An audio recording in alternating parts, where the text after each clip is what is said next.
Wong lanang sing gagah lemak. Sik nih wong. Lah iya menang iya. Iya menang ya. Ya apa? Ngapa aku lu tau.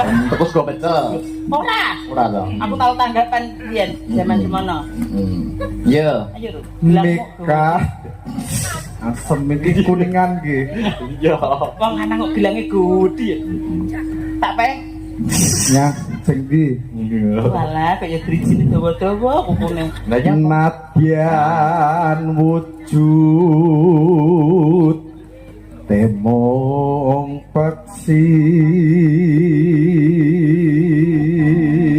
Kowe peksi kok ngidutengi kene lha kowe kono lo maksude gawe taline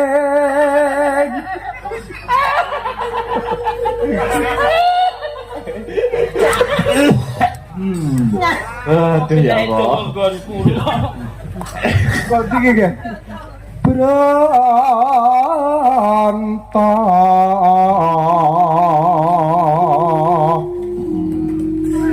halus manis nang sam hake Kang Mas, yen rumangsa kowe lanang, godonen aku Kang Mas. Deni Mah aku pengen kowe. mau bojone wong